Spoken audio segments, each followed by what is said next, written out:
হরে কৃষ্ণ। প্রতিদিনকার মতো আপনাদেরকে শ্রীমদ্ ভগবদ গীতার ক্লাসে কৃষ্ণ প্রীতি শুভেচ্ছা জানিয়ে আজকের ভগবদ গীতার আসর শুরু করছি। তো প্রথমে কথা না বাড়িয়ে আমরা হাত জোর করে মঙ্গলাচরণ করব, আপনারাও করবেন। ওম অজ্ঞানতিমিরন্ধস্ব জ্ঞানাঞ্জনাশলাকয়া চক্ষুरुन्मिलितं येन तस्मै श्रीगुरवे नमः।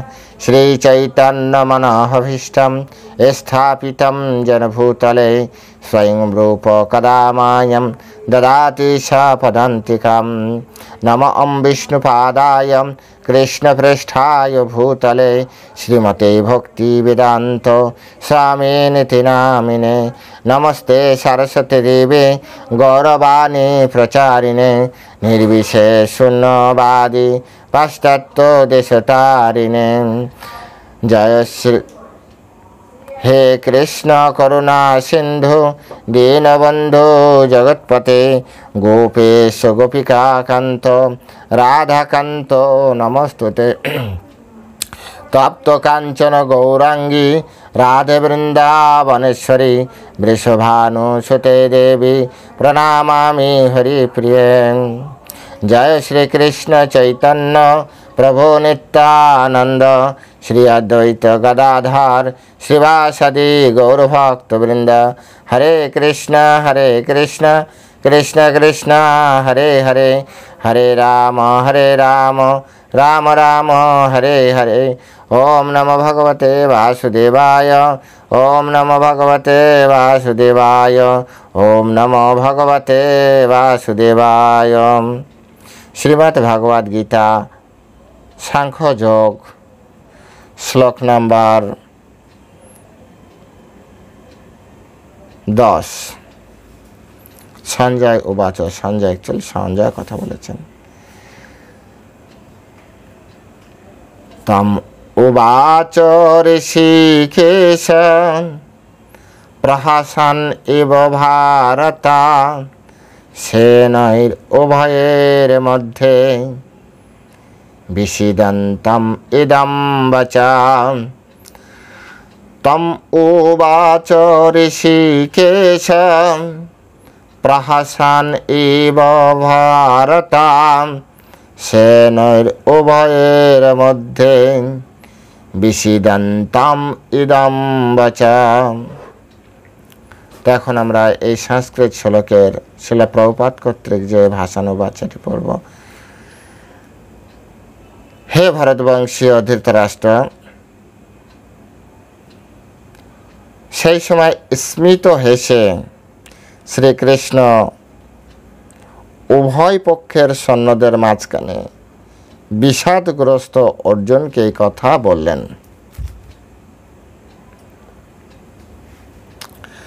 আরেকবার পড়ছি।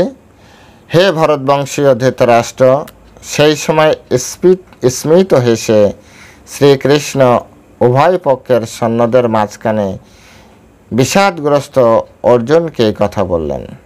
জয় শিলা প্রভুপাদ কি জয়। তো এখানে আমরা দেখতে পাচ্ছি যে ভগবান কৃষ্ণ এরপর থেকে কথা বলতে শুরু করবেন। যখন তিনি কথা বলবেন তখন তার মুখে একটা স্মিত হাসি থাকবেন। হা হা হা জোরে জোরে নয়, ঠিক মিষ্টি একটি হাসি যেটাকে বলা হয়, সেই হাসিটা সবসময় ভগবানের থাকবেন।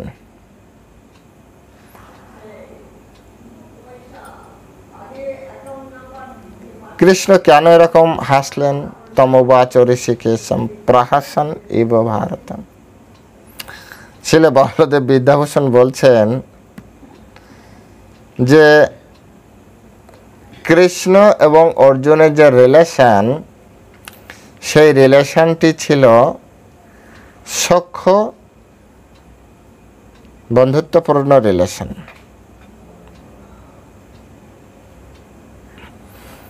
তো কোনো একটি ঘটনার পরিপ্রেক্ষিতে কোনো বন্ধু যদি অপর বন্ধুকে হঠাৎ করে গুরু বলে, তাহলে যাকে গুরু বলেছে তার হঠাৎ করে একটু হাসি আসবে কিনা।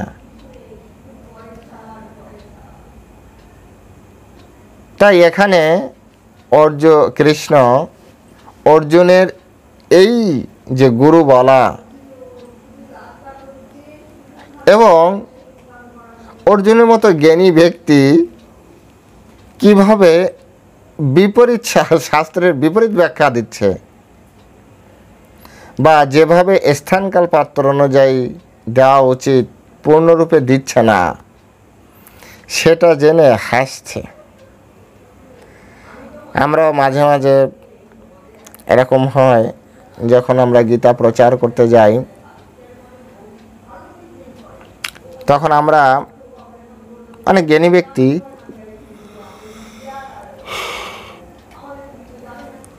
জড় জগতে অনেক ডিগ্রি আছে, বয়স হয়েছে, কিন্তু যখন গীতার বিষয় বলতে যাই তখন গীতার সম্পর্কেই তারা বিপরীত মন্তব্য প্রকাশ করে। প্রশ্ন আসতে পারে, বিপরীত মন্তব্য প্রভু কিভাবে বোঝা যায়? অ্যাকচুয়ালি গীতা শ্রীয়ালি বলা, শ্রীয়ালি লেখা। গীতা এরকম না আজকে একটা শ্লোক বলেছে, 5 দিন পরে আরেকটা শ্লোক বলেছে, 1 বছর পরে আরেকটি শ্লোক বলেছে, এরকম নয়। কিন্তু ঠিক আমি যেভাবে কথা বলে যাচ্ছি, একটা বাক্যের পরে আরেকটা বাক্যের যে সমাবেশ, মেলবন্ধন, ঠিক তেমনি গীতাটা শ্রীয়ালি বলা। জাস্ট কথা বলে যাচ্ছে দুই বন্ধু প্রশ্ন উত্তরের মাধ্যমে।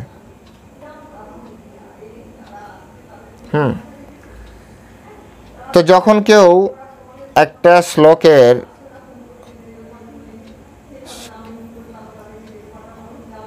বিরোধী মনোভাব প্রকাশ করে, তখন আগে এবং পরের শ্লোকের সাথে সে আর মিলাতে পারে না। যেমন অনেকে গীতা পড়ে বলবে যে কৃষ্ণ পূর্ণ পুরুষোত্তম ভগবান নয়,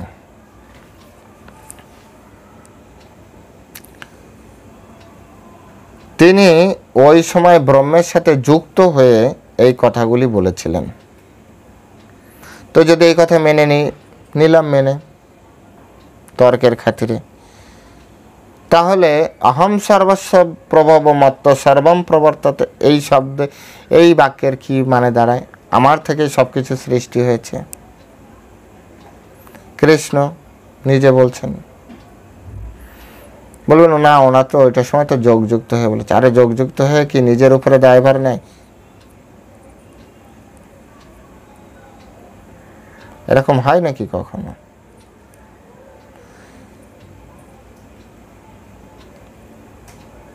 মাত্র পরতরনান্নাত কিঞ্চিদস্তি ধনঞ্জয়, আমার থেকে শ্রেষ্ঠ আর কেউ নেই।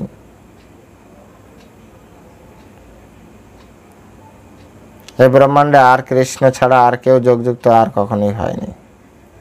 বেদব্যাসও তো যোগযুক্ত হতে পারতেন, কিন্তু বেদব্যাস তো এই কথা কখনো বলেননি। শিবজি মহারাজ তো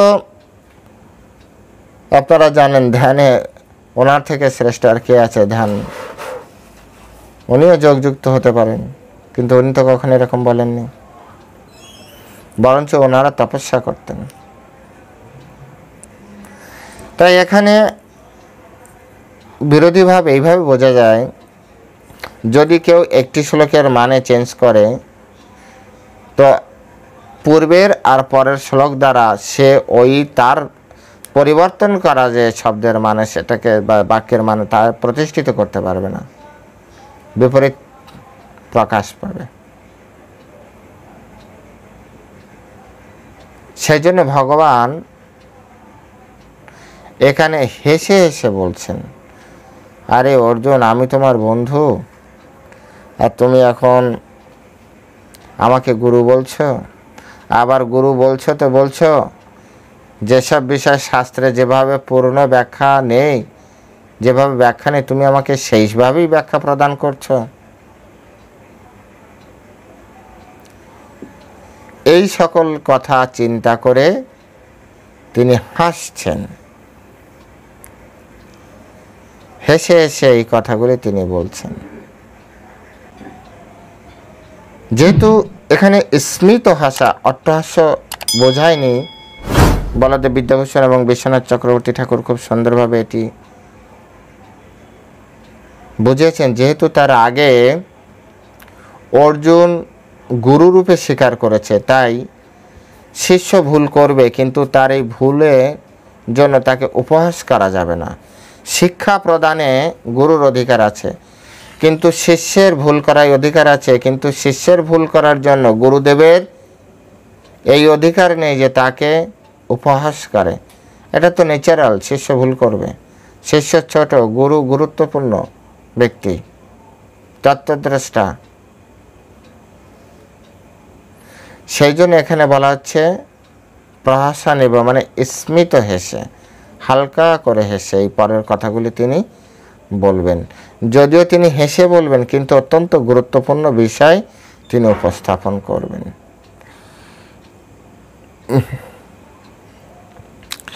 এবং সেনের উভয়ের মধ্যে, এর মানে কি? এই লাইন দ্বারা কি বোঝালেন? এই কথাগুলো উভয় সৈন্যদের মধ্যে এখানে কথাগুলি হচ্ছিল। এটা এমন গোপনে গোপনে নিয়ে কানে কানে বলছিল, এরকম নয়। উভয় সৈন্যদের মাঝখানে কৃষ্ণ অর্জুনকে এই কথাগুলি বলছিলেন।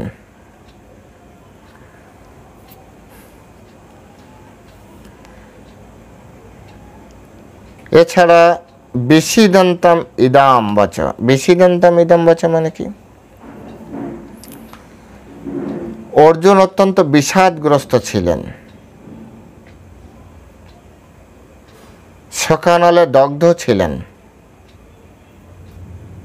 ওই যে কিম অকুর কার্পণ্য দোষ উপহত স্বভাব, এরকম একটা সিচুয়েশন। সে আর বুঝতে পারছে না, সে এখন বিষাদগ্রস্ত হয়ে গিয়েছে, বিষাদগ্রস্ত অবস্থায়। তার নিজের দেওয়া যুক্তিও তিনি আর দাঁড় করাতে পারছেন না। যদি তার যুক্তিতে, দেখুন এখানে একটা বিষয়, একটা অ্যাঙ্গেল খুব ভালো করে বিচার করুন। অর্জুন যদি তার যুক্তিতে খুব শক্তভাবে দাঁড়াতে পারতেন, তাহলে কিন্তু তিনি আর বিষাদগ্রস্ত হতে পারতেন না। তিনি যুক্তি দেখাচ্ছেন, কিন্তু তার যুক্তিটা তার কাছে স্যাটিসফ্যাকশন দিচ্ছে না। তিনি নিজে 100% প্রসন্ন হতে পারছেন না, সন্তুষ্টি আসছে না। এই জড়জগতে অনেক ব্যক্তি দেখবেন যুক্তি দেখাবে, কিন্তু এই যুক্তি তিনিই মানতে চান না। আমরা অনেক সময় গ্রন্থ প্রচারের সময় দেখেছি, তিনি যুক্তি দেখছেন, আমরা বললাম ঠিক আছে এই যুক্তি আমি মেনে নিলাম, তো এটা এরকম কেন, ব্যাস হয়ে গেল। মাঝে একজন ব্যক্তি ধুতি পরা এসব বিষয় নিয়ে আলোচনা হচ্ছিল, বৈষ্ণবের বেশভূষা এসব নিয়ে। একজন ব্যক্তি প্রশ্ন করেছে, ধুতি না পরলে কি আর ভক্ত হওয়া যাবে না? আমি বললাম না, অবশ্যই ভক্তি ভিতরে ভিতরে অবশ্যই করতে পারবেন, কিন্তু ধুতি পরলে কি সমস্যা? বলছে না, আমার প্রশ্ন হচ্ছে ধুতি না পরলে কি ভক্ত হওয়া যাবে না? আমি বললাম অবশ্যই যাবে, কিন্তু একজন ভক্ত হওয়ার পরে সে কেন ধুতি পরবে না?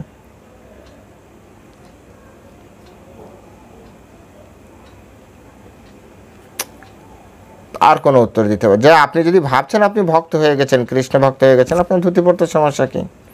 কণ্ঠিমালা না নিলে কি আর কৃষ্ণের ভক্ত হওয়া যায় না? যায়।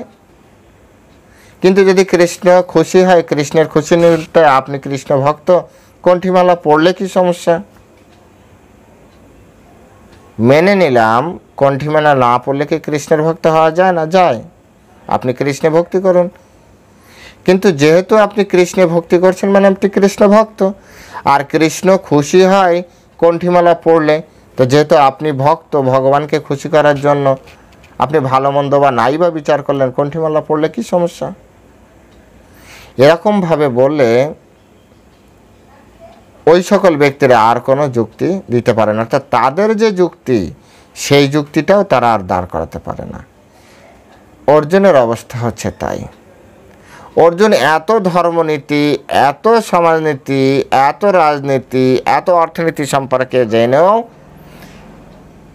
বোঝাচ্ছেও কৃষ্ণকে, কিন্তু নিজে আবার বিষাদগ্রস্ত হয়ে যাচ্ছে। এখনও তো কৃষ্ণ কিছু বলেনি।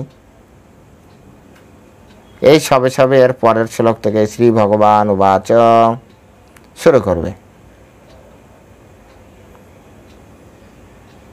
তো নিজে কথা বলছে, তাই নিজের যুক্তির উপরে দাঁড় করাতে পারছে না। হ্যাঁ, যুদ্ধ করবো না, যুদ্ধ করার কোনো অপশানই নেই, না ঠিক আছে বাদ।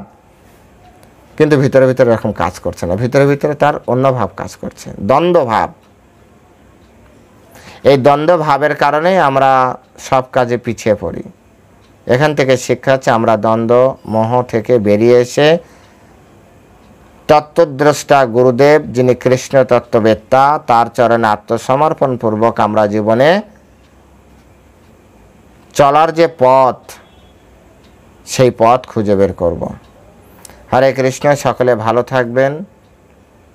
আগামী ক্লাস থেকে শ্রীমদ্ ভাগবত গীতার মেইন যে হিরো পরমেশ্বর ভগবান কৃষ্ণচন্দ্র ধীরে ধীরে ভাগবত কথা, তত্ত্ব কথা, জীবনের কথা এগুলি বোঝাতে শুরু করবেন। আপনারা সকলে সাথে থাকবেন, সহযোগিতা করবেন, আশীর্বাদ করবেন। হরে কৃষ্ণ। জয় শিল প্রভুপাদ কি জয়।